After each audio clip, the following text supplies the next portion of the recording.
Hello dear students, welcome back to the next video of chapter oscillation. हम लोग ने last time पे critical thinking का 1 to 40 कर दिया था, आज 41 से आगे बढ़ेंगे, ठीक है? So without wasting any more time, let's begin.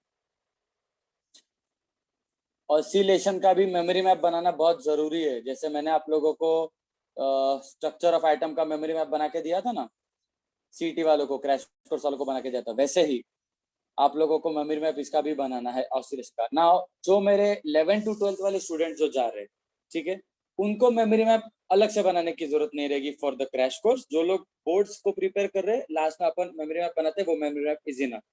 और जो क्रैश कोर्स में बच्चे बाहर से एडमिशन लिए, उनके लिए, सिंस उनको पता नहीं, उनके लिए मैं बता रहा हूँ कि memory map is very important.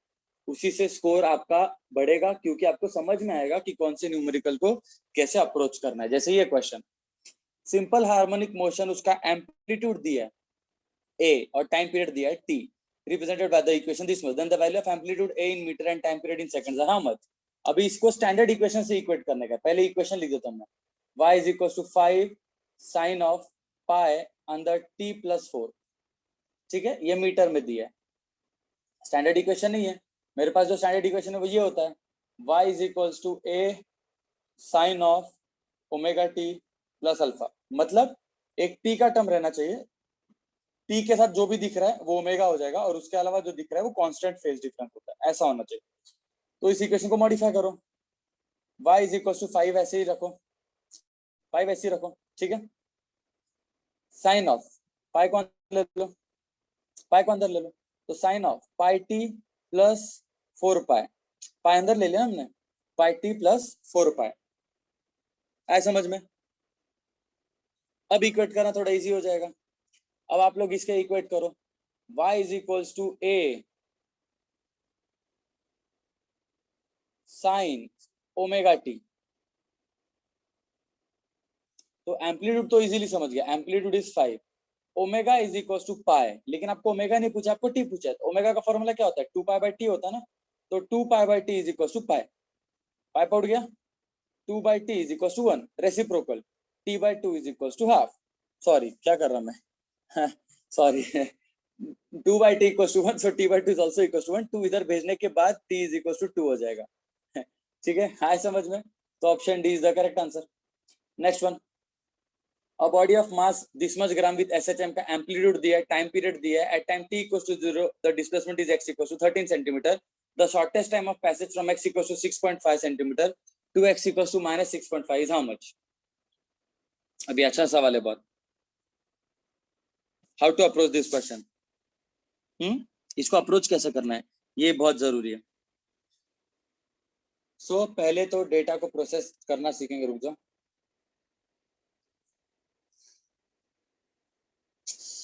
यार ये क्या दुख है मेरे जीवन में, स्क्रीन का हिल गया, इधर था ये।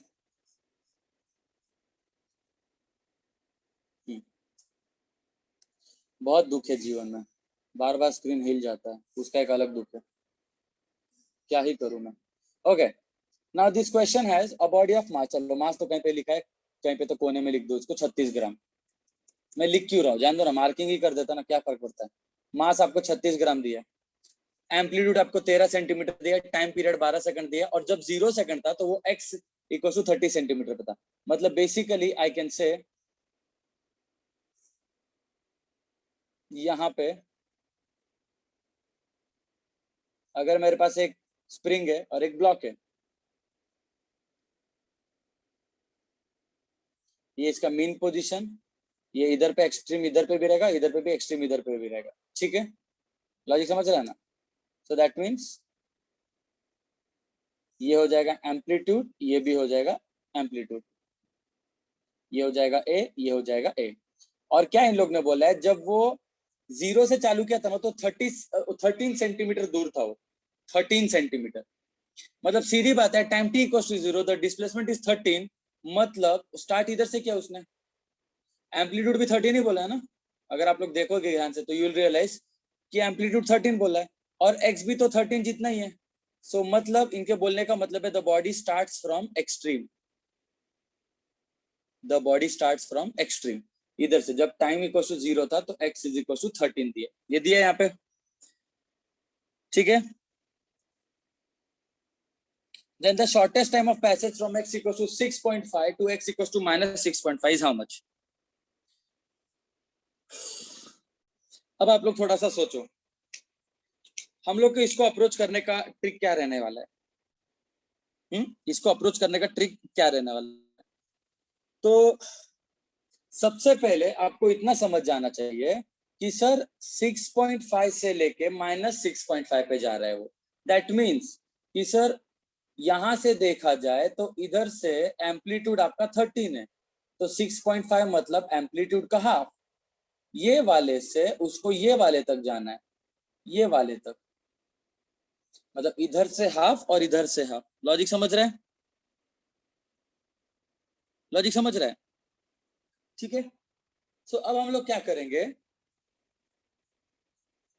नाउ व्हाट विल डू, कि यार अगर मुझे देखना, आपको जनरल फॉर्मूला मैंने सिखाया था, जिन लोगों को वो याद नहीं, याद रखना, मैंने आपको सिखाया था कि the time taken for half amplitude, ठीक है, the time taken for half amplitude is t is equal to t/12। ये याद रहना चाहिए, शॉर्टकट है।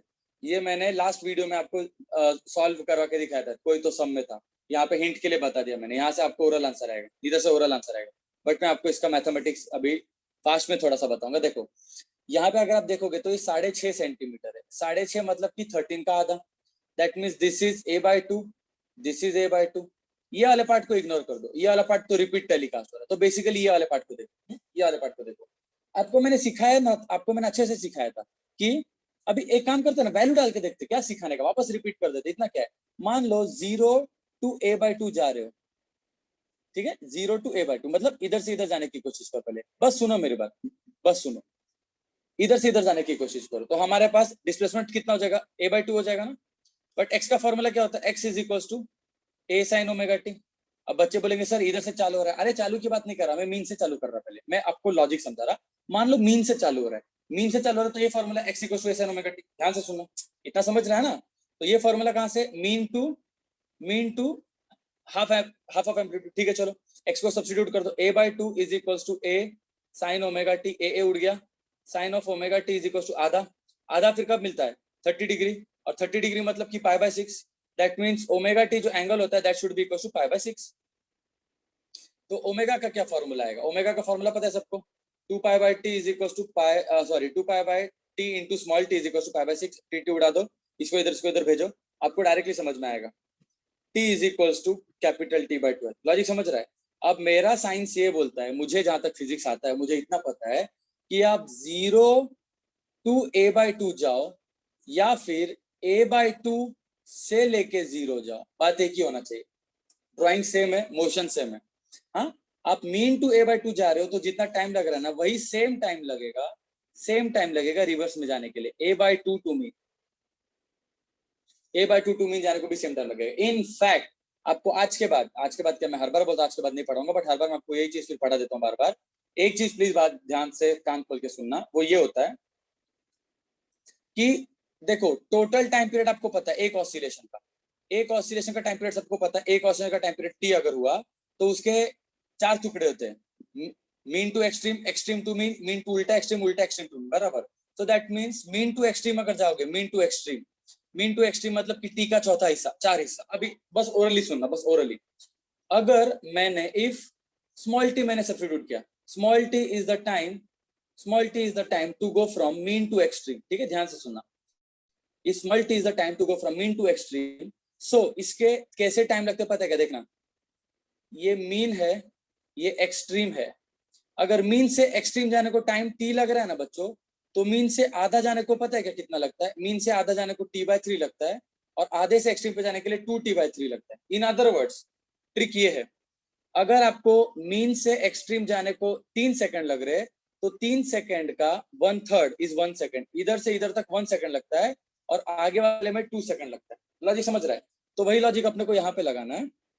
मैंने आपको मैथमेटिक्स भी बता दिया, मैं आपको ओरली बता रहा हूँ, ठीक है। अब मैं आपको ओरली बताता हूँ, ध्यान से सुनिए, ये सब उठा के फेंक दो विंडो के बाहर, ये सब आपको मैंने लिख के सिखाया, बट आज के बाद लिख के नहीं सिखाने वाला, आज के बाद डायरेक्ट ओरली समझाऊंगा, प्लीज इतना ध्यान देना।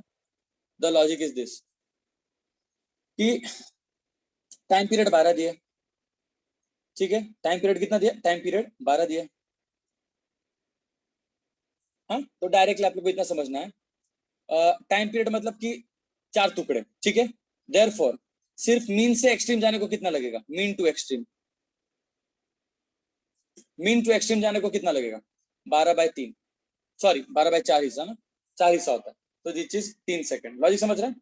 अब ये mean to extreme, mean to extreme अगर 3 सेकंड है तो इसके आधे आधे पार्ट कर दो, mean to half and half to extreme. तो मीन टू हाफ 1 सेकंड लगता है और हाफ टू एक्सट्रीम 2 सेकंड लगता है। ये लॉजिक है, ये लॉजिक है। दैट मीन्स 3 सेकंड के भी आपको 3 टुकड़े करके लेने के, तो 1 सेकंड होता है ऐसा। और ये मैंने 2 पार्ट में किया है, देखो टाइम पीरियड के 4 हिस्से किए तो 3 बचा, और 3 सेकंड के 3 हिस्से किए तो 1 बचा। इसको ही डायरेक्ट बोलोगे तो डायरेक्ट ऐसा आता है, the time for half amplitude 0 या मीन से लेके a/2 जाने का, तो डायरेक्टली t/12 करने का। इधर पे मैंने क्या किया देखो ना, इसको एक बार 4 से भी डिवाइड किया, एक बार 3 से भी डिवाइड किया, मतलब 12 को मैंने 4 से भी डिवाइड किया, 3 से भी डिवाइड किया, तो मतलब मैंने डायरेक्टली 12 से डिवाइड किया। तो इतना याद रखना, 0 टू हाफ जाने को टाइम कितना लगता है, 1/12, ठीक है। तो मेरे को इतना समझ में आ गया, 1 सेकंड लग रहा है, 1 सेकंड लग रहा है मीन से लेके a/2 जाने के लिए, तो a/2 से मीन पे भी सेम 1 सेकंड लगेगा। अगर सर a/2 से मीन जाने को 1 सेकंड लगेगा, तो मीन से पीछे अपने को a/2 जाने को कितना लगेगा, और 1 सेकंड लगेगा, 1 + 1 2 सेकंड। ओरल आंसर, सुख की अनुभूति होनी चाहिए, बोलना चाहिए मजा आ गया सर ये लॉजिक सीख के, बोलने चाहिए मजा आ गया सर लॉजिक सीख के, नहीं तो कान के नीचे बजाऊंगा। Just kidding, am I. Next question 43rd।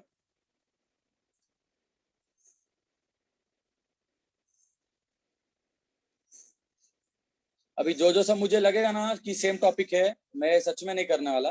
140 में बहुत सारे कर दिया, मुझे आगे जाने का। अभी अपने को एक्चुअली वो सब भी करने का, स्प्रिंग सीरीज पैरेलल, फिर एनर्जी वाले सम्स करने के, फिर उसके बाद वो जो मैंने आपको क्लास में सिखाया था, वो मैग्नेट वाला, मैग्नेट में टाइम पीरियड का क्या फॉर्मूला रहता है, फिर उसके बाद और क्या क्या था, एंगुलर वाला, वो सब, ये सब आपको पढ़ना है,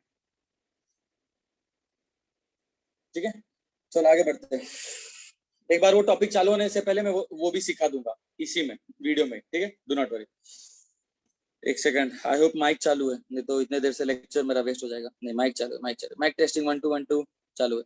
अगला सवाल, the displacement of the particle is this much, then its frequency will be. ये आपका काम, क्या मैं स्टूपिड टाइम वेस्ट कर रहा। अगला, the equation of the motion is this much, the frequency पर मिनट ऑफ द मोशन। ये जो फ्रीक्वेंसी मिलेगा वो आपको ये मिलेगा, पर सेकंड मिलेगा। x = a sin of omega t। Omega कितना है, पाई। ओमेगा का फॉर्मूला क्या होता है, 2πn। 2πn = पाई, पाई पाई उड़ा दो, 2n = 1, n = 1/2। ये आरपीएस है, 1 सेकंड में इतना, तो 1 मिनट में कितना, तो इंटू 60, तो 30 है आगे answer. Next, a particle moves with SHM in a straight line. In first tau seconds after starting from rest, it travels a distance of a, and in the next tau second, it travels a distance of 2a in the same direction. Then what? अलग सवाल है ना, बराबर अलग सवाल एकदम। तो क्या लॉजिक है, थोड़ा सा सोचो। अभी आपको क्या बोला, पहले टाउ सेकंड में, या टी बोल दो, टी बोल दो, टी सेकंड में उसने रेस्ट से चालू किया था, तो उसने ए डिस्टेंस ट्रेवल किया, अपना टी सेकंड में ए डिस्टेंस ट्रेवल किया, and in the next T second उसने डिस्टेंस ट्रेवल किया 2a जितना, उसका डबल डिस्टेंस ट्रेवल किया in the same direction. That means, देखो लॉजिक, देखो लॉजिक, सुनो बस सुनो, आप लोग बोलोगे सर मजा आ गया, मजा आ गया।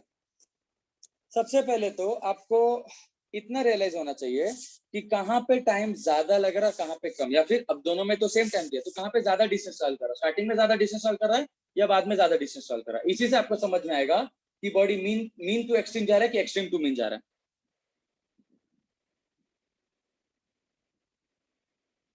कैसे देखो, इस सबको पूरे मैथमेटिक्स पे जाओगे तो बहुत बहुत हैवी हो जाएगा। इसको अगर आप लोग प्रॉपर मैथमेटिक्स के सम से जाओगे ना तो बहुत हैवी हो जाएगा। उससे बेटर ऐसे,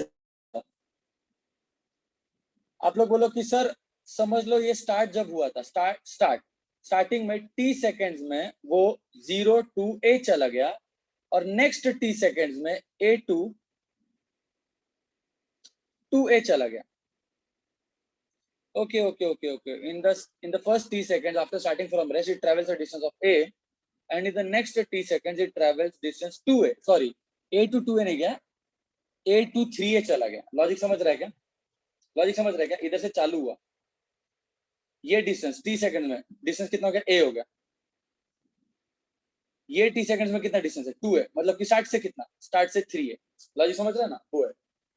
तो स्टार्टिंग में लेस डिस्टेंस था, लेस डिस्टेंस, और बाद में मोर डिस्टेंस था, मोर डिस्टेंस था। स्टार्टिंग में कम डिस्टेंस था, बाद में ज्यादा डिस्टेंस था। अब आप लोग सोचो, ये मीन से चालू होगा कि एक्सट्रीम से चालू होगा? हाँ बच्चों, थिंक अबाउट इट, ये मीन से चालू होगा कि एक्सट्रीम से चालू होगा? अगर समझ लो बॉडी मीन से चालू होता है ना, तो मीन पे अगर देखा जाए तो मीन पे एक्चुअली उसका मोशन सबसे फास्ट रहता है, मीन से सबसे फास्ट मोशन रहता है।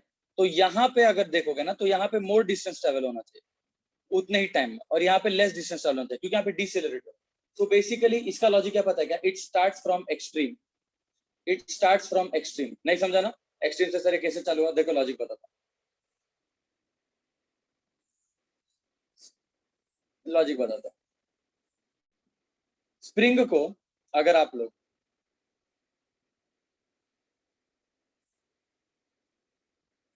स्प्रिंग को अगर आप लोग ये मीन पे था, मैंने इसको एक्सट्रीम पे खींचा और एक्सट्रीम से मैंने इसको लूज किया, मैंने इसको एक्सट्रीम से लूज किया। तो जब मैं इसको एक्सट्रीम से लूज मारूंगा ना, तो यहाँ पे अगर आप देखोगे, यहाँ पे अगर आप देखोगे तो यहाँ पे स्लो होना चाहिए। क्यों? क्योंकि देखो ना, इसका टाइम देखो, टी टाइम में सिर्फ कितना डिस्टेंस चल गया? ए, और नेक्स्ट टी टाइम में 2 है। मतलब स्टार्टिंग में स्लो था और अचानक से फास्ट हो गया। तो ऑब्वियसली वो एक्सट्रीम टू मीन पे ही होता है, मीन टू एक्सट्रीम पे उल्टा स्लो होता जाता है। लॉजिक समझ रहा है? अगर मैंने इसको मीन से छोड़ा होता, मैंने इसको अगर मीन से छोड़ा होता, मीन से एक्सट्रीम, तो सीधी बात है कि स्टार्टिंग में फास्ट रहता और बाद में स्लो रहता, तो बाद में वो कम डिस्टेंस ट्रेवल करता। बट इधर पे बाद में ज्यादा डिस्टेंस ट्रेवल कर रहा है, बाद में 2 ट्रेवल कर रहा है, स्टार्टिंग में 8 ट्रेवल कर रहा है। तो सीधी बात है, वो स्टार्ट किधर से कर रहा है? Start from extreme. इतना समझ में आया सबको कि स्टार्टिंग में एक्सट्रीम से चालू होता है। एक्स का फॉर्मूला क्या होता है? X is equal to a cos omega t होता है, ठीक है। अब स्टार्ट एक्सट्रीम से कर रहा है, तो t equal to 0, x equal to amplitude, x equal to amplitude, बराबर। नाउ ध्यान दो,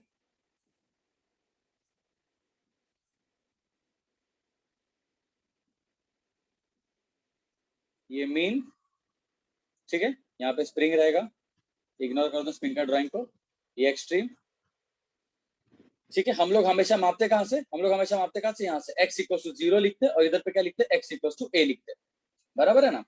और हमको इतना समझ में आ गया स्टार्ट किधर से हो रहा है, स्टार्ट किधर से हो रहा है? स्टार्ट एक्सट्रीम से हो रहा है। तो that means x is equal to a, sorry sine लिख दिया, ए कॉस ओमेगा टी। इतना तो समझ में आया सबको? ओके। स्टार्टिंग में जब टाइम 0 था तो एक्स कितना था? इधर से चालू हुआ ना, इधर से चालू हुआ। जब स्टार्टिंग में टाइम 0 था तो एक्स कितना था? ए था। यहां तक समझ में आया?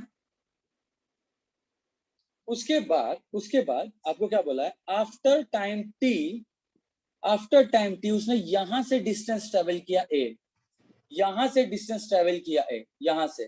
तो अब लोकेशन क्या रहेगा उसका? लोकेशन विल बी, ये कितना रहेगा?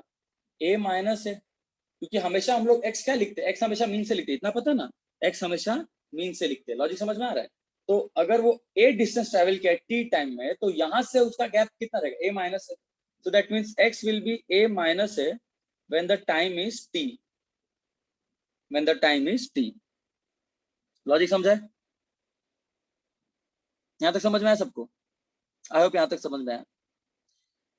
अब जब टाइम, अगर आप लोग देखोगे स्टार्टिंग से, तो स्टार्टिंग से टाइम 2t हो गया। देखो ना, इन लोग ने क्या बोला यहाँ पे? After starting from rest it travels a distance of A and in the next T second. Next T मतलब देखो, यहां से यहाँ पे टी हो गया, यहां से यहाँ पे टी हो गया। अब क्या बोल रहे हैं? नेक्स्ट टी सेकंड मतलब इधर से इधर का जो टाइम था टी, तो इधर टोटल किया तो कितना आएगा? 2t हो जाएगा। अब 2t में अगर स्टार्टिंग से कंपेयर किया तो कितना डिस्टेंस ट्रेवल किया? तो 3a ट्रेवल किया। मैंने आपको बताया था, एक्सट्रीम से ट्रेवल किया, यहाँ पे डिस्टेंस ए ट्रेवल किया जब टाइम टी था, और यहाँ से फिर से टाइम टी था और डिस्टेंस ट्रेवल किया 2a। तो बट हमारे पास जो भी फॉर्मूला रहता है ना, we always write down formula from the beginning, बराबर, क्योंकि स्टार्टिंग में उसकी वेलोसिटी 0 रहती है। We always take the formula from beginning. तो अगर देखो, ये तो एकदम राइट है, टी यहाँ से बिगिनिंग से चालू किया था तो टी और ए था, बट ये रॉन्ग है। यहाँ से मत ले लो, यहाँ से मत ले लो, क्योंकि यहाँ से नहीं लेने का, हमेशा इधर से लेने का। तो यहाँ से कितना टाइम हो जाएगा? 2t हो जाएगा। और डिस्टेंस कितना हो जाएगा? डिस्टेंस कितना हो जाएगा? डिस्टेंस थोड़ा सा आराम से सोचा, आराम से सोचो। देखो, यहाँ से यहाँ पे 2a प्लस ए हो जाएगा, तो कितना हो गया? 3a। तो यहाँ से यहाँ पे अगर वो 3 हो गया तो ये गैप कितना हो जाएगा? a minus 3a। ए ये टोटल कितना होता है? एम्पलीट्यूड ना, a माइनस 3। आई होप ये आपको समझ में आया। थोड़ा सा टाइम दो इसको, आपको समझ में आएगा। ये इंपॉर्टेंट चीज मैंने बोला, ठीक है। x is equal to a minus of 3। तो दोनों के टाइम के लिए मेरे को टाइम भी दिया है और डिस्टेंस भी दिया है। यहाँ तक तो आई होप सबको समझ में आ गया। तो आपके पास दो इक्वेशंस मिलेंगे। दो इक्वेशंस मिलेंगे, चलो सॉल्व करते हैं। पहला वाला x is equal to a cos of omega t। x की जगह पे क्या लिखूंगा, a minus a will be equal to a into cos of time कितना दिया है, हाँ t ही दिया है, तो cos ऑफ ओमेगा t आ जाएगा डायरेक्ट एज इट इज। ठीक है, तो इधर पे cos ऑफ ओमेगा t का फॉर्मूला आ जाएगा a minus a by a।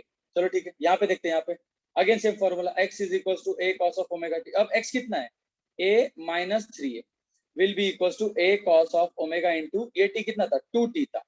That means a minus of 3a और a इधर भेज दो ये वाला, will be equal to cos of 2 omega t। बराबर। अब अगर आपको बेसिक फॉर्मूला पता है डबल एंगल का, क्या होता है फॉर्मूला, cos ऑफ 2 थीटा का क्या होता है, देखो ना 2 थीटा दिख रहा है, cos ऑफ 2 थीटा दिख रहा है, और ये दिख रहा है cos ऑफ थीटा खाली। बराबर। तो cos 2 थीटा का फॉर्मूला बच्चों क्या होता है, मैथ्स का फॉर्मूला, आई होप आपको पता है। cos 2 थीटा का formula is 2 cos square theta minus 1। तो cos 2 थीटा मिल गया इधर पे, cos 2 थीटा ये हो गया और cos थीटा ये हो गया। तो cos 2 थीटा की जगह पे लिखूंगा a minus of 3a by a will be is equal to 2 into cos का स्क्वायर, और कॉस का स्क्वायर मतलब पूरे का square, a minus a by a square minus 1। ठीक है, अब ऐसे सवाल के लिए अगर इसको सॉल्व करोगे तो आंसर आ जाएगा, इसमें कोई प्रॉब्लम। अगर आप लोग इस इक्वेशन को सॉल्व मारोगे ना बच्चों, अगर आप लोग इस इक्वेशन को सॉल्व मारोगे ना, तो फिर आप लोगों को capital A is equal to something into small a ये मिलेगा। इनको सॉल्व करोगे ना तो कैपिटल और स्मॉल ए में रिलेशन मिलेगा कि capital A will be equal to something into small A, ये मिलेगा। ठीक है, ये मिलेगा। और इसको कोई भी एक फॉर्मूला में डाल दो, इसमें डालना है तो इसमें डालो, ठीक है, नहीं तो इसको इसमें डालना है तो इसमें डालो, कोई भी एक एक्सप्रेशन। यहाँ पे अगर a इज इक्वल टू, अगर जो भी आएगा समथिंग इनटू a आएगा ना, इधर पे समथिंग इनटू a आएगा, तो एक बार इधर पे सब्स्टिट्यूट कर दिया ना, तो इसको सॉल्व किया ना, तो आपको बराबर से ये मिलेगा, उसका टाइम पीरियड मिलेगा। बट इतना टाइम वेस्ट मत करो, डायरेक्टली शॉर्टकट याद रखो, डायरेक्टली शॉर्टकट। हाँ, ये डायरेक्ट शॉर्टकट है।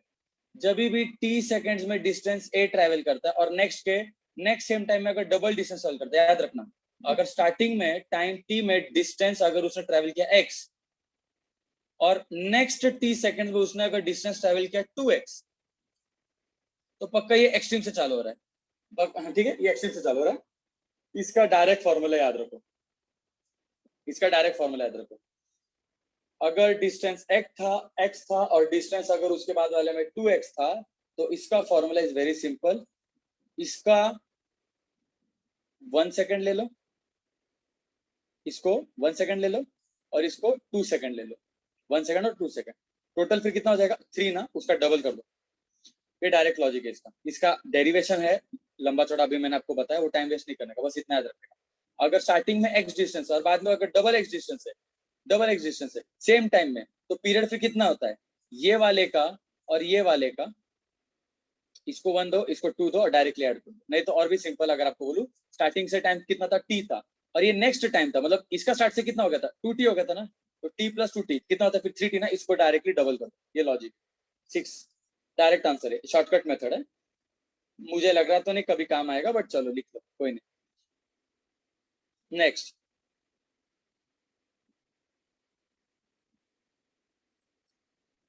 अच्छा एक अपलोड हो गया वीडियो, कल ही रिकॉर्ड कर लिया था, बट मुझे अपलोड करने का टाइम नहीं मिला।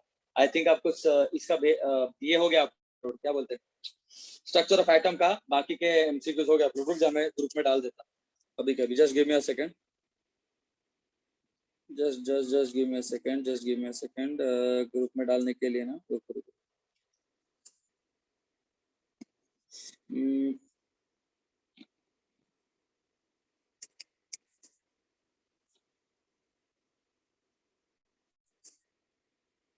इधर है crash course, crash course, crash course.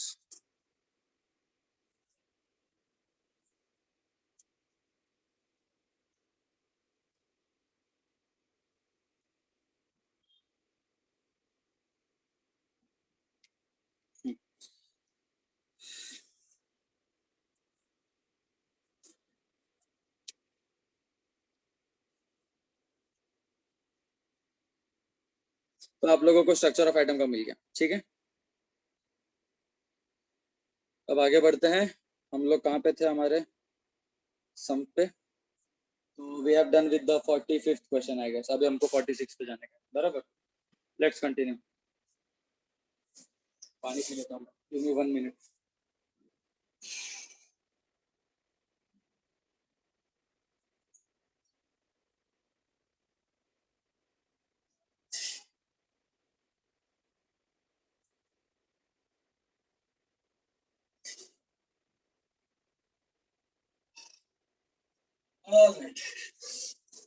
Hare Krishna. Let's start. हम लोग 46 स्टार्ट करना अपने को। 46. The springs shown are identical when A is equal to 4 kg, the elongation is 1 centimeter. If B is equal to 6 kg, then the elongation produced by it is how much? अच्छा सवाल है, typical CET problem, CET level problem. How to approach it? Simple है, थोड़ा सा presence of mind चाहिए, थोड़ा सा presence of mind.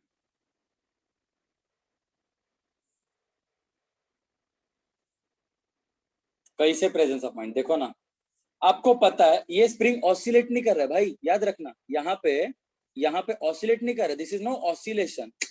ये ऑसिलेशन नहीं है, स्प्रिंग लगा के छोड़ दिया है, मतलब मास लटका के लीव कर दिया। तो उसमें क्या होता है आपको पता रहना चाहिए, जब भी आपने स्प्रिंग को एक मास लगा दिया है तो मास थोड़ा सा स्प्रिंग को एक्सटेंड कर देगा एक्स के जितना, और जितना एक्सटेंड करेगा उतना रिस्टोरिंग फोर्स बढ़ेगा। तो बेसिकली थोड़ा सा सोचना, ये रेस्ट पे है ना, अरे रेस्ट का मतलब क्या होता है सर? रेस्ट का मतलब नीचे जो mg है वो mg को कौन बैलेंस कर रहा है? स्प्रिंग बैलेंस कर रहा है। ऑब्वियस ही बात है, ये mg जो है mg को स्प्रिंग बैलेंस कर रहा है। दैट मीन्स स्प्रिंग का फोर्स का फॉर्मूला क्या होता है? kx equals to mg, kx equals to mg, और x is equals to mg by k। g तो कांस्टेंट है, यस सर g कांस्टेंट है, ठीक है।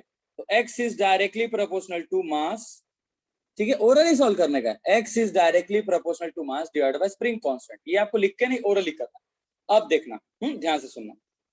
पहले ये बताओ बच्चों, ये स्प्रिंग दोनों सीरीज में कि पैरेलल में है? ये सीरीज में, ये स्प्रिंग सीरीज में के और के। तो अगर दोनों सीरीज में तो नेट कितना होता है? रेसिप्रोकल का फॉर्मूला 1 बाय, मालूम है ना, 1 by K S is equal to 1 by K one plus 1 by K two, 1 by K 2 bye के होता है। रेसिप्रोकल ले लो तो K S will be equal to K by 2। Spring का आधा हो गया। अब देखो फर्स्ट केस को सेकंड केस से रिलेट करो, ठीक है। फर्स्ट केस में मास था 4 केजी, सेकेंड केस में ये m1 था, ये m2 था, m2 था 6 केजी। फर्स्ट केस में स्प्रिंग का कांस्टेंट था k, सेकेंड केस में स्प्रिंग का कांस्टेंट था k बाय 2। यहाँ पे k1 इज k एंड यहाँ पे k2 इज k बाय 2। आपको x2 निकालने का ना, रेशियो लेना, x2 upon x1 will B, देखो अभी x is proportional to mass, x is proportional to mass, inversely proportional to k। तो जहां पे x है वहां पे m रहेगा, x2 ऊपर है ना तो m2 ऊपर रहेगा, जहां पे x1 है वहां पे m1 रहेगा।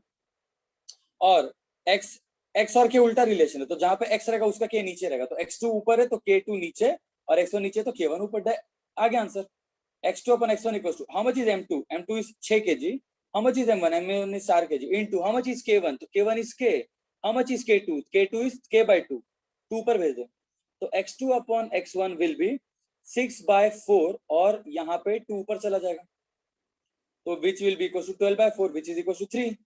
तो x2 is equal to 3x1, और x1 कितना था? x1 था 1 सेंटीमीटर। आगे आंसर समझ में आ रहा है? बिना पेन उठाए करने का, पता है क्या कैसे? बहुत सिंपल है, बिना पेन उठाए बोलने का। सर देखो इतना तो पहले दिमाग में आना चाहिए। देखो ऑप्शन एलिमेंट, यहाँ पे इतना देखो, स्प्रिंग का कांस्टेंट हाफ हो गया, इतना तो क्लियर है ना, स्प्रिंग कांस्टेंट हाफ हो गया। अब आप लोग सोचो ना, x is directly proportional to inversely proportional to k। तो अगर k कम हुआ है तो x कितना होगा? बढ़ेगा ना। k कम हुआ है कितने से? हाफ से, तो x क्या होगा? बढ़ेगा कितने से? 2 से, 2 से बढ़ेगा, पक्का है। तो 1 के बदले फिर 2 सेंटीमीटर होने वाला है, बट मास भी तो बढ़ रहा है, मास भी तो बढ़ रहा है। तो मास बढ़ रहा है तो x भी तो बढ़ेगा। मास कितने से बढ़ा? 6 by 4 से, तो फिर x भी 6 by 4 से बढ़ेगा। आ गया आंसर। मतलब कि सीधी बात है, 2 से भी ज्यादा आंसर, तो 3 आंसर है, 3। That's it. लॉजिक रे, बहुत भारी लॉजिक से रहते हैं। Next, 1/4 length of a spring of force constant k is cut away, the force constant of the remaining spring will be how much? ये शायद मैंने आपको लेक्चर में नहीं बताया था।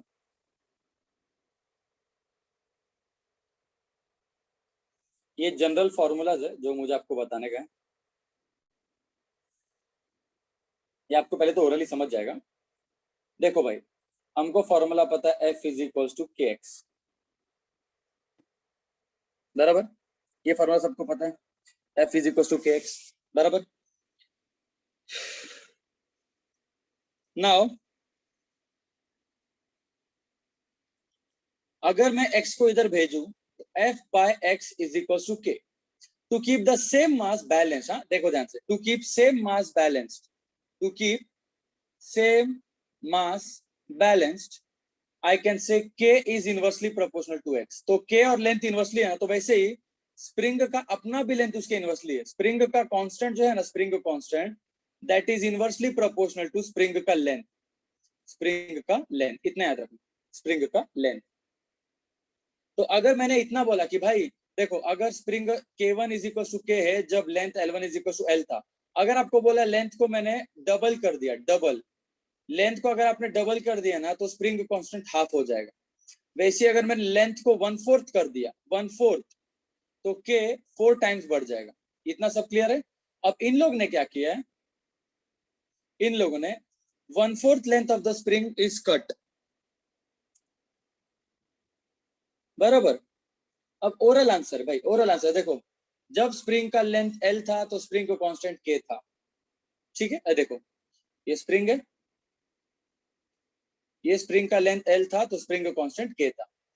अगर आपने 1/4 पार्ट को कट कर दिया, l इज इक्वल टू 1/4 को कट कर दिया, तो l जब इज इक्वल टू l/4 हो जाएगा, l आपका 1/4 हो गया, बराबर है।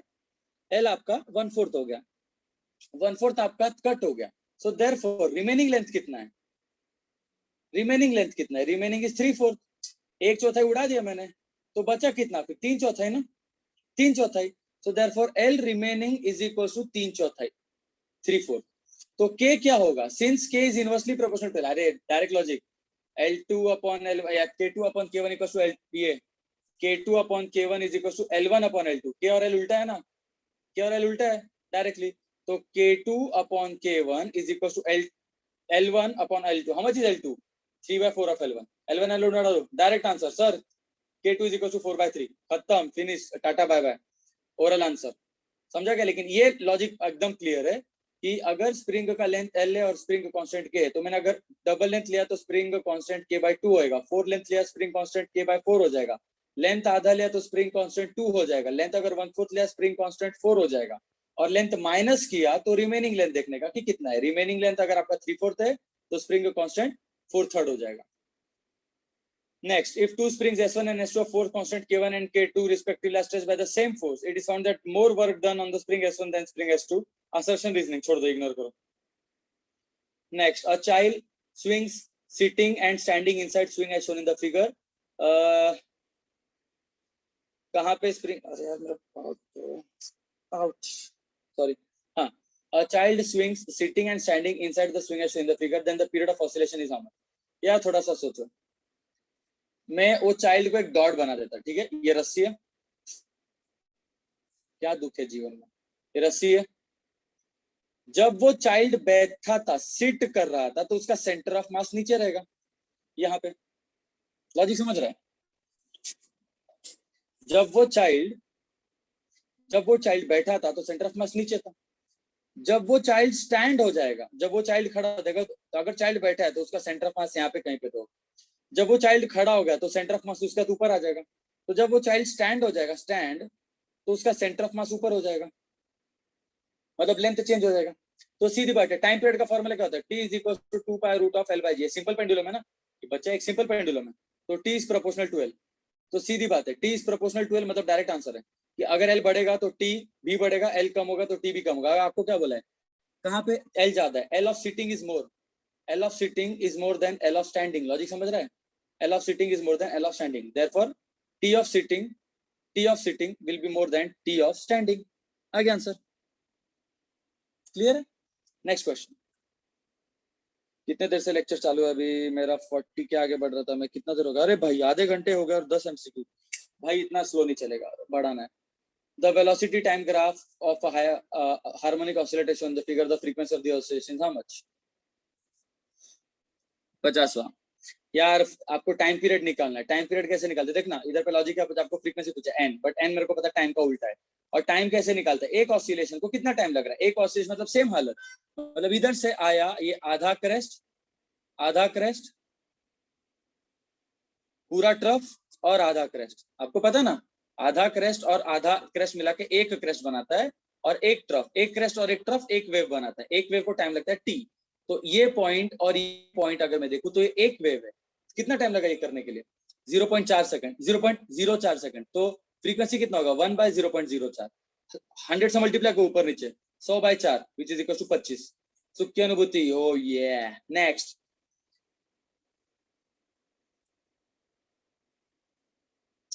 Two springs of constant k1 k2 equal maximum velocities when executing SHM, the ratio of their amplitude masses are equal to the how much? यार वेलोसिटी का फॉर्मूला क्या होता है, v is equals to maximum velocity का क्या formula होता है, v is equals to a omega, ठीक है। तो v max का क्या रहेगा a ओमेगा, तो a1 omega 1 equals to a2 omega 2। Amplitude को आपको इससे रेट करने का, देखो बहुत लोगों को ये हार्ड लगता है, हार्ड क्यों लगता है मैं आपको समझाता हूँ, lack of practice and lack of memory map.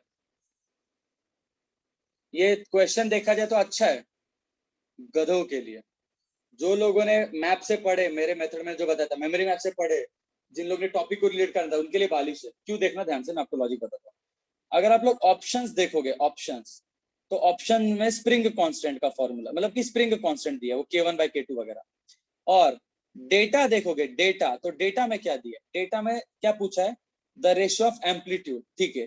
तो डेटा में आपको बोला जाए तो एम्पलीट्यूड दिया है, एम्पलीट्यूड का रेशियो। दैट मीन्स आपका टारगेट क्या है, आपका टारगेट है एम्पलीट्यूड को रिलेट करना है स्प्रिंग कांस्टेंट से, बराबर, मतलब ए को रिलेट करना है के से, और ये हम लोग ने सीखा ही नहीं है, ऑब्वियसली सीखा ही नहीं। तो डेटा में हिंट पकड़ो, हिंट क्या है आपके सवाल में, हिंट क्या है, हिंट देखो जरा, वेलोसिटी का हिंट है और उसमें वी मैक्स। अब दिमाग के घोड़े दौड़ा, वेलोसिटी का फॉर्मूला क्या होता है, ए ओमेगा होता है। सो दैट मीन्स अचानक से आ जाएगा सर वेलोसिटी को मैं ओमेगा से रिलेट करूंगा और ओमेगा को मैं √k/m से रिलेट करूंगा। चला दिमाग, नहीं चला तो चुल्लू पर पानी ले लो। आपको बोला है Vmax is same, Vmax for the first is equals to Vmax for the second, therefore A1 omega 1 equals to A2 omega 2। तो सीधी बात है, सीधी बात है, A1 is मतलब amplitude is inversely proportional to omega, मालूम है ना, amplitude is inversely proportional to omega, इतना क्लियर है। तो मैं डायरेक्टली आंसर आ गया A1 upon A2 is equals to omega 2 by omega 1, और ओमेगा का क्या फॉर्मूला रहता है, √k/m। तो √k2 upon m divided by √k1 upon m, mm उड़ा दो, √k2/k1, direct answer √k2/k1, option D. अरे झेपा क्या, बहुत सिंपल है, रेशियो से डायरेक्टली लॉजिक लगाना है, मैंने वही सिखाया आपको अभी। आपको एम्पलीट्यूड को के से रिलेट करने का नहीं पता, एम्पलीट्यूड को ओमेगा से रिलेट करो, ओमेगा को के से रिलेट करो। Amplitude is inversely proportional to omega and omega is directly proportional to √k। तो जो ओमेगा का रिलेशन इधर पे डाल दो, एम्पलीट्यूड अगर ओमेगा के inversely proportional but omega √k जितना होता है, तो amplitude is inversely proportional to √k, मतलब उल्टा रिलेशन है, समझा क्या। Next, 52nd. The force constant of a wire is K and that of the another wire of the same material is 2K. When both the wires are stretched, then the work done is related to how much? यार क्या ही बोलूं अब मैं ऐसे सवालों को, दोनों के स्प्रिंग कांस्टेंट अलग है बट दोनों को सेम स्ट्रेच किया है। यार work done is nothing but potential energy ना रे, ये सीक्रेट है। एनर्जी के पार्ट पे आ गए, work done equals to potential energy. याद है मैंने आपको बताया था हमेशा फिजिक्स में, अगर नॉन लिविंग बॉडी है, नॉन लिविंग बॉडी, और नॉन लिविंग बॉडी में अगर आप चाहते हो कि उसकी एनर्जी चेंज हो, एनर्जी उसकी बढ़े या कम हो, तो कैसे हो सकता है पता है, उस नॉन लिविंग बॉडी में काम करके। जैसे स्प्रिंग ले लो, स्प्रिंग की एनर्जी बढ़ानी है, स्प्रिंग को स्ट्रेच कर दो। रबर बैंड ले लो, रबर बैंड की एनर्जी बनानी है तो रबर बैंड को स्ट्रेच कर दो। हर चीज को अगर आप वर्क करोगे तो एनर्जी में चेंज होगा। और पोटेंशियल एनर्जी का फॉर्मूला क्या होता है, half of K x square. अब आपको डायरेक्टली बोला है कि when the both wires are stretched same, ठीक है, दोनों को अपन ने स्ट्रेच किया, then the work done are related as how much. तो दोनों को मान लो तो क्या कि सेम स्ट्रेच कर दो, सेम, तो एक्स सेम है, हाफ सेम है, तो work is directly proportional to K. और वर्क पोटेंशियल एनर्जी होता है तो potential energy is directly proportional to K. तो सीधी बात है, फर्स्ट का के है और सेकंड का 2k है, और एनर्जी और वर्क डायरेक्टली प्रोपोर्शनल है, या फिर अपना के जितना। तो फर्स्ट का पोटेंशियल या एनर्जी वर्क डन W रहेगा, इसका 2W रहेगा, इसका इसका ट्वाइस रहेगा इसके। So work in second case is twice. अरे सोचना, के बड़ा है कि कम हुआ है? फर्स्ट केस के कंपैरिजन में सेकंड केस में के बड़ा है कि कम हुआ है? के बड़ा है, के इंक्रीज हुआ कितने से? 2 गुना। तो वर्क क्या होगा? वर्क भी इंक्रीज होगा कितने से? 2 गुना। क्यों? वर्क पोटेंशियल एनर्जी होता है, पोटेंशियल एनर्जी का फॉर्मूला होता है half of K x square. X उड़ा दो, हाफ उड़ा दो, पोटेंशियल एनर्जी या वर्क डायरेक्टली प्रोपोर्शनल। हाँ, कितनी बार सेम टाइप सम सॉल्व करके मैं ही बोर हो गया। आई होप जल्दी से हाई लेवल के सम्स आते हैं। मेरा 7 बजे मीटिंग है और 6:45 तक मैं लेक्चर लूंगा, 6:45 बजे निकलने वाला हूँ। तो अभी 5:30 हो रहा है, 5:30 से 6:30, 6:45, 1 घंटा है, 1 घंटा 1 सवा घंटा मुझे एंड करना है। इसमें नहीं हो पाएगा बट क्या ही कर सकते, चलो कोई ना, लेट्स ट्राई, विल ट्राई, हम देखेंगे। Next, the period of oscillation of mass m hanging from a spring of force constant k is t. When additional mass m is attached to the spring, then the period of oscillation becomes phi t by 4. Then small m by big M is how much? बहुत लोगों की बहुत बड़ी गलती हो जाती है यहाँ पे कि वो बेवकूफ लोग को लगता है सेकंड केस में खाली मास स्मॉल m है। नहीं, सेकंड केस में मास m प्लस स्मॉल m है। यहीं पे ध्यान कर देते लोग। लॉजिक कैसा है? स्टार्टिंग में आपने लिया एक मास बिग M, उसमें टाइम पीरियड t था।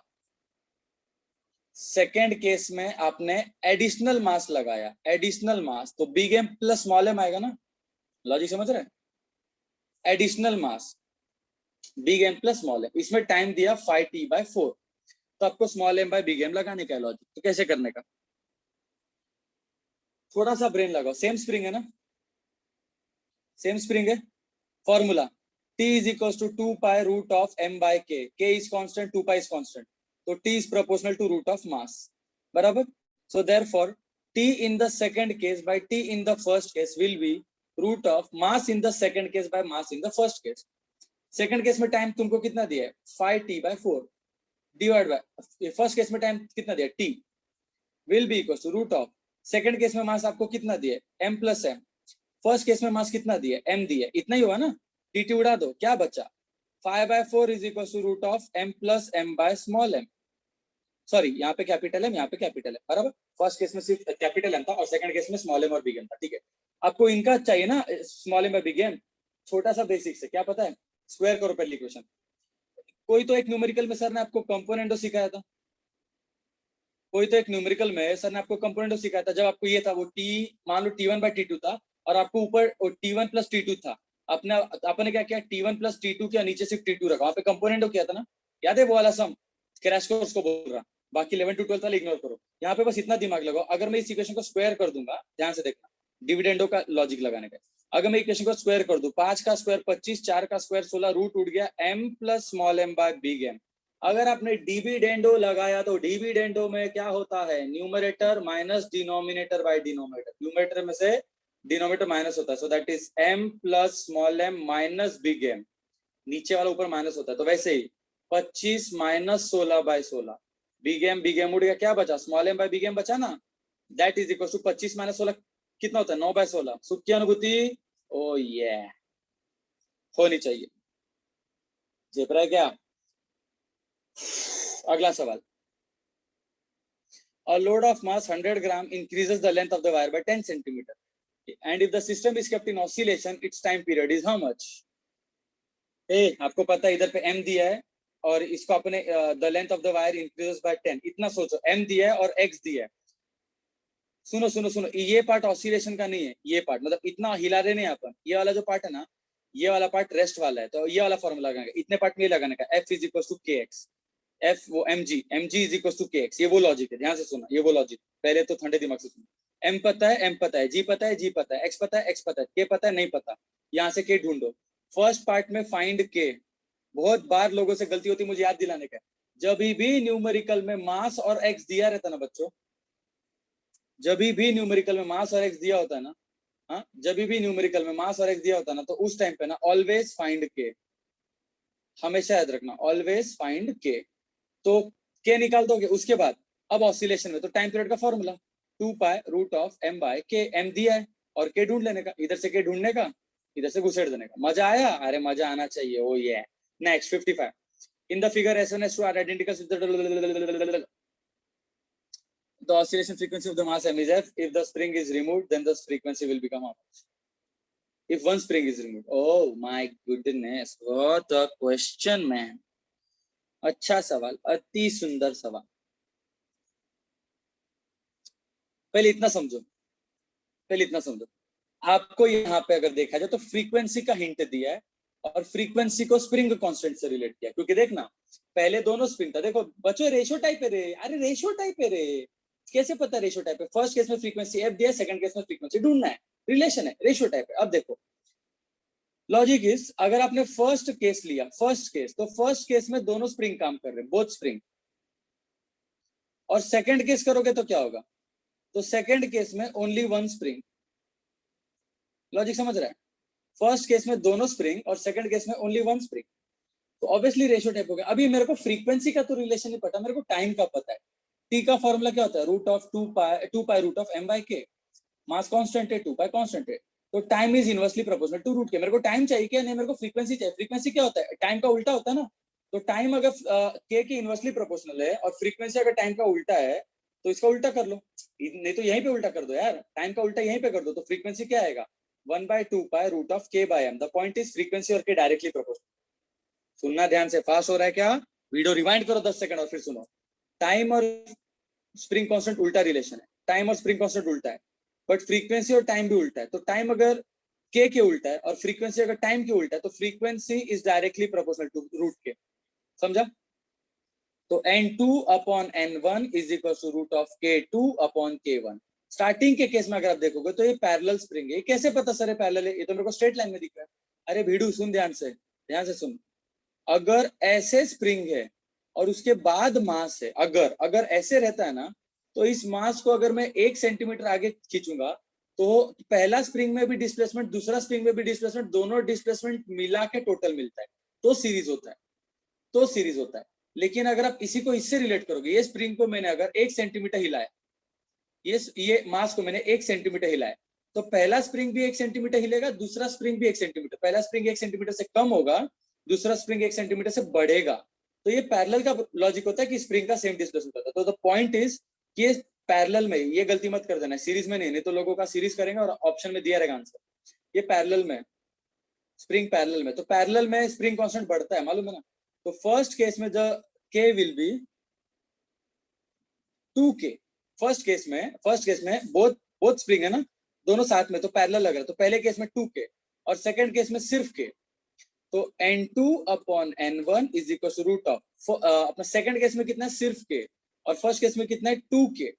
k उड़ गया, n2 upon n1 is equal to root of 1/2, या फिर विच इज इक्वल टू 1/√2।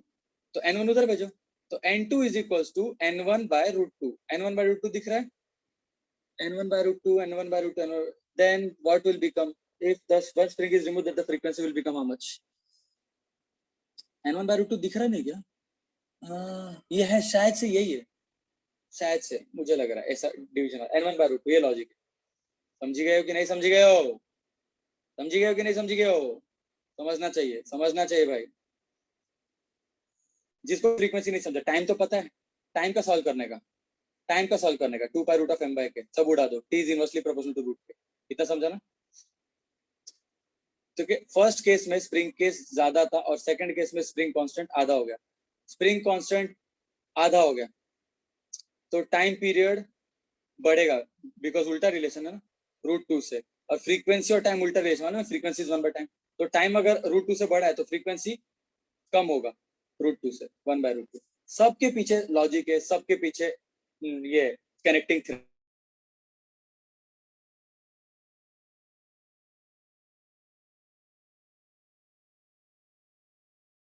रस्सी से जोड़ दो, दूसरे टॉपिक को तीसरे टॉपिक से जोड़ दो, हर टॉपिक को रस्सी से जोड़ दो, हर टॉपिक को रस्सी से जोड़ दो, हर टॉपिक रस्सी में होना चाहिए। अगर नया टॉपिक आ रहा है, हर एक को रस्सी से जोड़ दो, कुछ भी हो जाए रस्सी कम नहीं पड़नी चाहिए। द कनेक्टिंग थ्रेड, ठीक है, ये होना चाहिए। इससे मेरे को डीमन स्लेयर का याद आ गया। क्या बोलते हैं उसमें, नहीं क्या वो मारने के टाइम पे जाते तो बोलता है कि कनेक्टिंग थ्रेड मिल गया, या कौन सा तो फाइनल ऐसा कुछ। एनीवे तो रिलेट करना है, फिजिक्स को रिलेट करने से मजा आता है, नहीं तो दुख होता है, जीवन में बहुत ही दुख होता है। Next, five identical springs are used in the following three configuration, 1 2 3 4 5, 5 spring है same. The time period of vertical oscillation the configure 1 2 and 3 are in the ratio of how much. Okay, time period का relation, पहली बात first के में spring constant के है, second में ये दोनों सीरीज में, देखो ये सीरीज में, क्योंकि अगर ये मास 1 सेंटीमीटर से हिलेगा तो पहला स्प्रिंग भी हिलेगा थोड़ा सा और दूसरा स्प्रिंग भी थोड़ा सा हिलेगा, तो इसमें spring constant will be k/2। इसमें पैरेलल में, क्योंकि मास अगर 1 सेंटीमीटर हिलेगा तो ये दोनों भी 1 सेंटीमीटर हिलेगा, तो यहाँ पे स्प्रिंग कांस्टेंट 2k है। आपको क्या पूछा है, आपको टाइम पीरियड पूछा है, t is equal to 2 pi root of m/k, t is inversely proportional to root k, बराबर है, यहाँ तक समझ में आया ना, t is inversely proportional to a। पहले क्या करो कि टाइम का रेशियो ले लो, ध्यान से देखना, मजा आएगा, बहुत मजा आएगा, ध्यान से सुना। t is inversely proportional to root k, ठीक है, तो t1 is to t2 is to t3, यही टारगेट है ना आपका, ये टारगेट है टाइम का रेशियो, बट टाइम और k इनवर्सली है, तो t1 की जगह क्या लिखूंगा, root of 1/k1 is to root 1 यहाँ पे क्या है, k/2 है। देखना टाइम और के उल्टा है ना रे, t is inversely proportional to k, t1 ऊपर है तो k1 नीचे आएगा, रूट में आएगा, इधर पे भी t2 ऊपर है तो k2 नीचे आएगा, k2 कितना है, root of k/2 is to t3 ऊपर है तो k3 नीचे आएगा, रूट ऑफ k3, और k3 कितना है 2k। झेपरेला है कि नहीं झेपरेला है, झेपरेला है कि नहीं झेपरेला। अगर आप इसको इज्जत से लिखोगे तो ऐसा आएगा 1/√k इज टू, ये रूट 2 ऊपर भेजो, रूट 2 ऊपर भेजो, नीचे क्या आएगा, नीचे रूट की आएगा, और यहाँ पे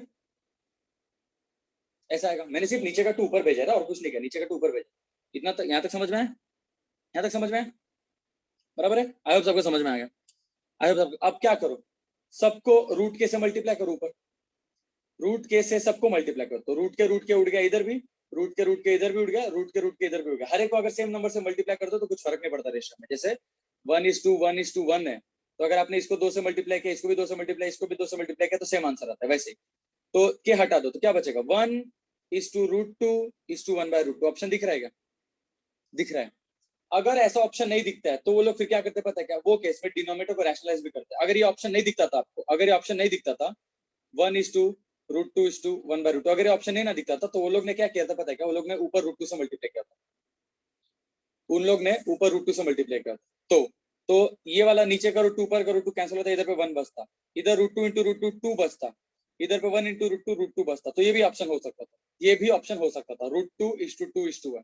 वो कब, जब ये ऑप्शन नहीं दिया जाता, बट यहाँ पे ये नहीं दिया, ये दे दिया, तो सुख की अनुभूति होनी चाहिए, मजेदार एकदम, 1 नंबर सवाल 56, मजा आ गया, चुमा प्रॉब्लम क्योंकि थोड़ा सा नया था।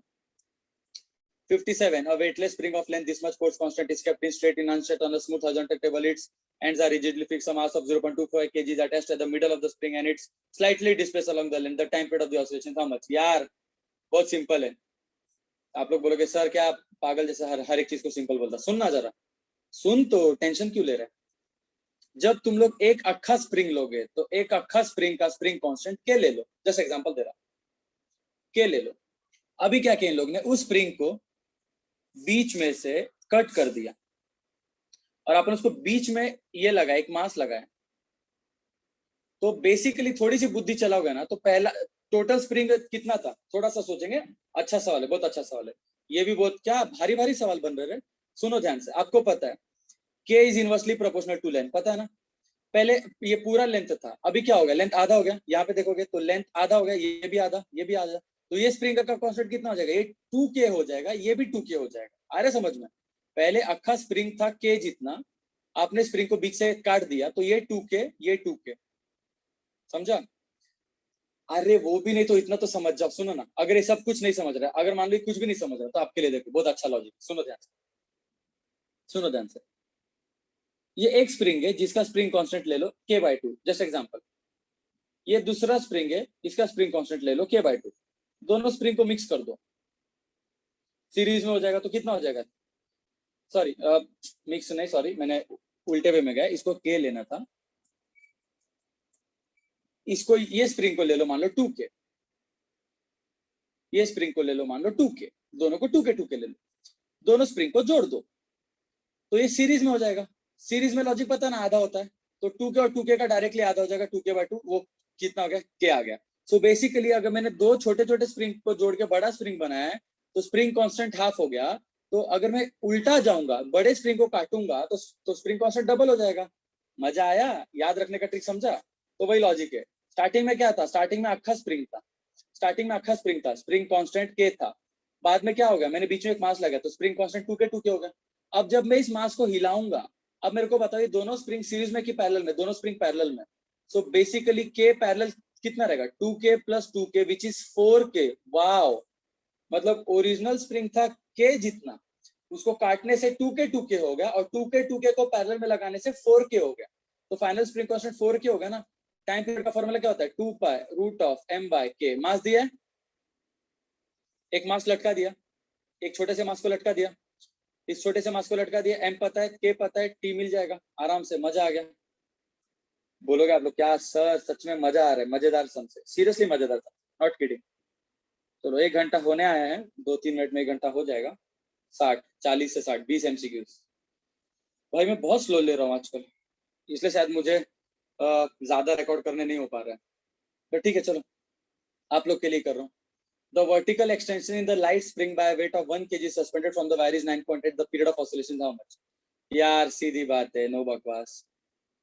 एक्सटेंशन दिया है 1 kg का स्प्रिंग, 1 kg का मास है, उसमें एक्सटेंशन दिया है, ठीक है, x दिया है 9.8 सेंटीमीटर टू 10⁻²।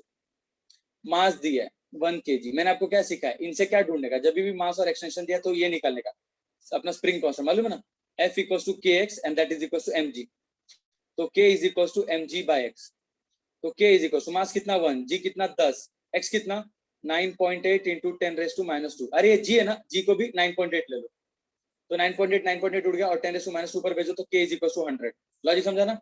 स्प्रिंग कांस्टेंट, अरे सॉल्व करो, अगर नहीं ना समझा ये मैं क्या बोला, सुनो इडियट्स, ये नहीं ना समझा मैं क्या बोला, तो इसको सॉल्व करो खुद। तो k = 100 आया।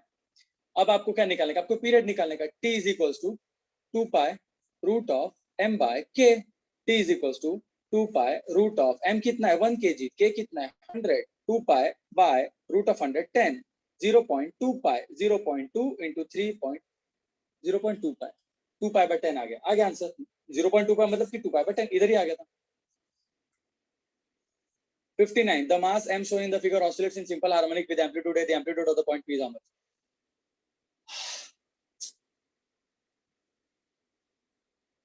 p का एम्पलीट्यूड कितना रहेगा? या रेशियो टाइप है, ठीक है, कैसे करने का?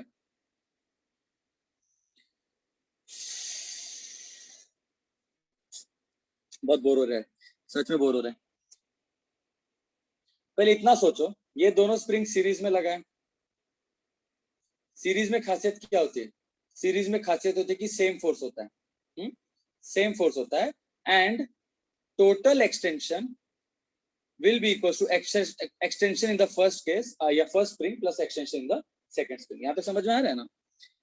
तो अभी आप लोग बोलोगे ये K1 का एक्सटेंशन X1 हो गया और K2 का एक्सटेंशन X2 हो गया, ठीक है, ठीक है, यहाँ तक समझ में है?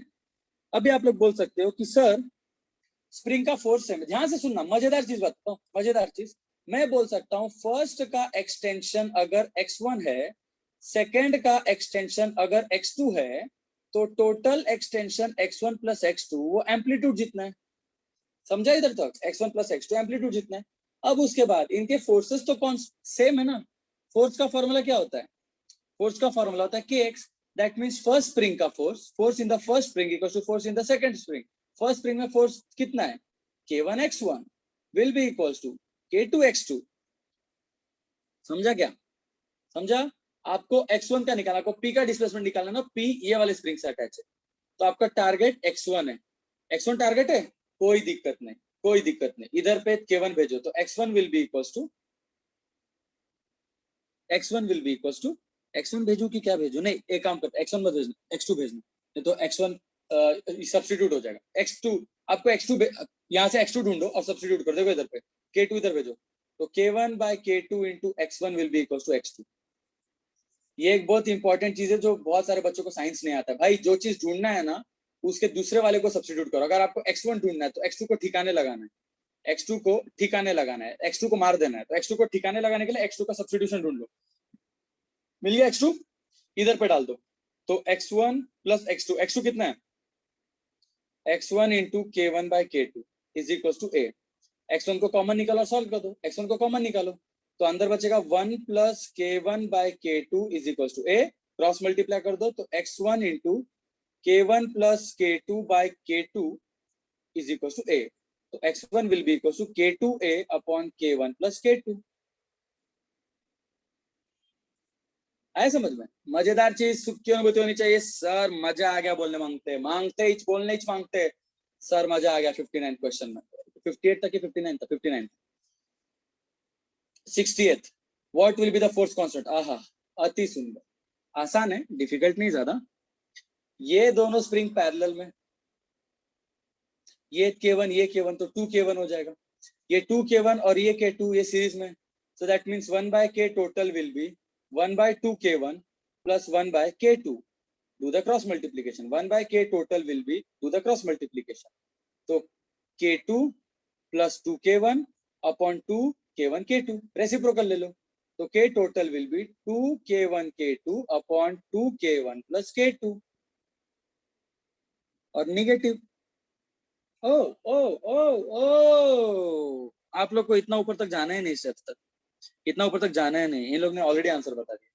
ये आंसर है 1 by k total equals to 1 by 2k1 plus 1 by 2k2, but ये अपने को 1 by k total नहीं चाहिए, इसको डायरेक्टली k total बोल दो, तो k total will be इसका रेसिप्रोकल, तो ये पूरे का रेसिप्रोकल लो, जाहिल हो, इसको ऊपर मत भेज देना, नहीं तो बहुत सारे इडियट्स क्या करेंगे k total ढूंढने के इसको भी ऊपर भेजेंगे, इसको भी ऊपर भेजेंगे, बोलेंगे sir answer is 2k1 plus k2। अरे इडियट्स, वो पैरेलल के लिए होता है, हक मत देना। ध्यान से सुनो, ये k1 और k1 तो पैरेलल में, 2k1 तो क्लियर हो गया, और ये k2 इसके सीरीज में, तो इनका आपको ये सीरीज का लॉजिक लगाने का, 1 by k series equals to 1 by 2k1 plus 1 by 2k2।